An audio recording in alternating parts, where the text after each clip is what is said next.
but I have absolutely no recollection. You know, I have a little daughter, and my little daughter lives with me. She is 2 years old and has fair hair and one red eye and one white eye. She is very pretty and her name is Alice, dear lady. That is so amazing, because you know I too have a little daughter, and she is 2 years old and she has one red eye and one white eye, and her name is Alice too, sir. How very extraordinary and strange and also amazing. Could it possibly be that she is one and the same? Well, that is quite possible. I think there can be no mistake. We have seen each other before, and you are my very own little wife. Elizabeth, I found you again. Donald, darling, it's really you.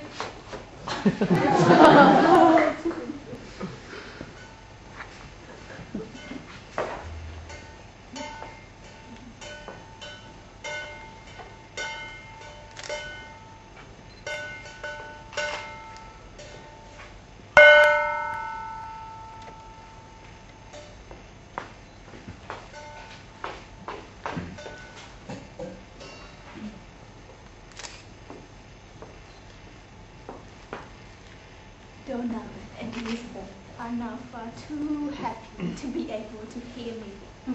So I can tell you a secret. Elizabeth is not Elizabeth, and Donald is not Donald.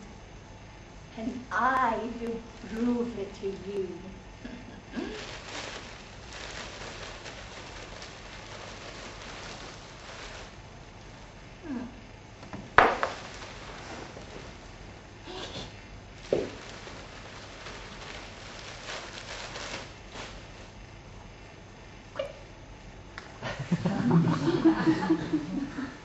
The child that Donald taught is not Elizabeth's child, not the same child at all.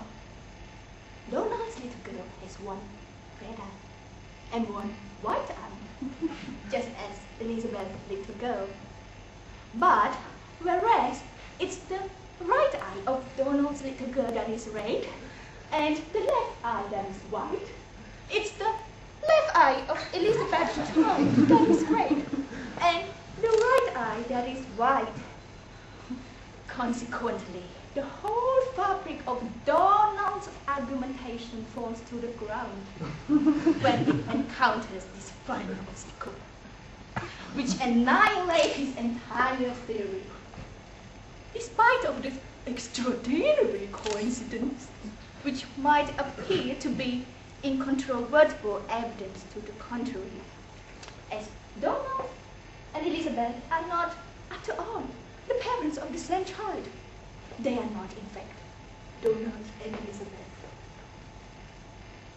Donald may well believe him to be Donald. Elizabeth may well believe her to be Elizabeth. Donald may well believe her to be Elizabeth. And Elizabeth may well believe her to be Donald. No, she may believe him to be Donald, and he may well believe her to be Elizabeth. They're both grievously deceived. But who is the real Donald?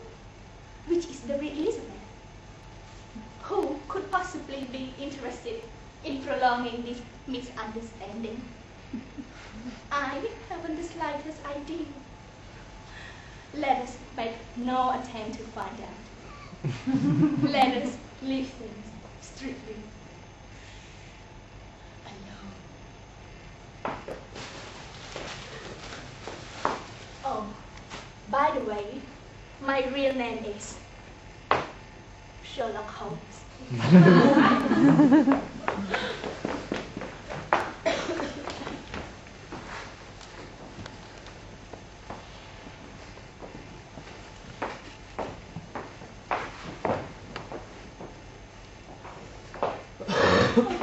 evening. How nice it is to see the two of you. Sorry for keeping you waiting so long. It's just that when we learnt of your visit, unannounced, we thought we ought to pay you the honours you have right to expect, and went to go and put our best clothes on. We've been waiting for you for 4 hours. We've had nothing to eat all day. Why have you come so late?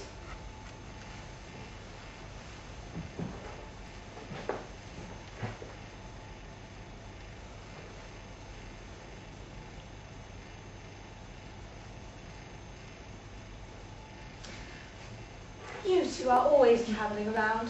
You ought to have some interesting stories to tell us. Tell them, darling, what you saw today.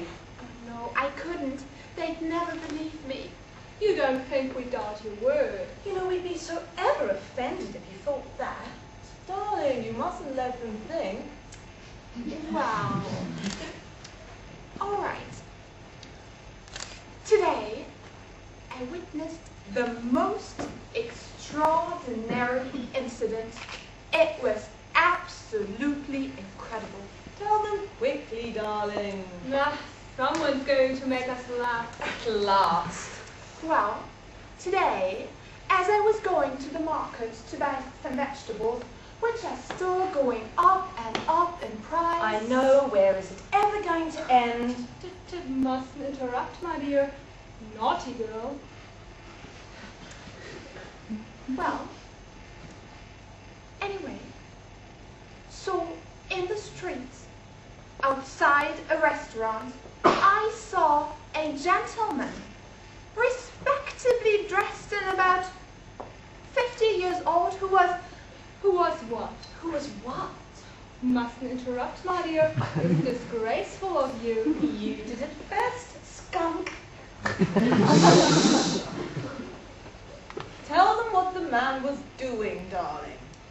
Well, I know you'll say I'm making it up, but he was kneeling on the ground and leaning forward. Yes, leaning forward he was. Yes, leaning forward. So I went right up to him to see what he was doing. Well,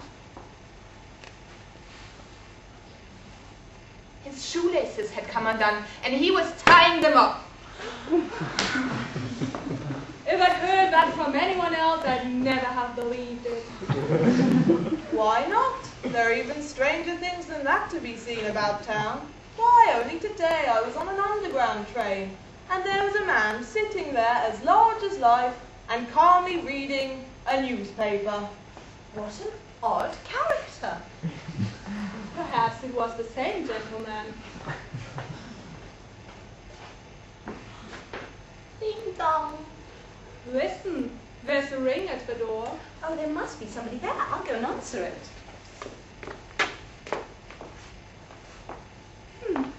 Nobody there. I'll give you another example. Ding dong. Listen, there's a ring at the door. But there must be somebody there. I'll go and answer it. There's nobody there. You were saying you were going to give us another example? Yes.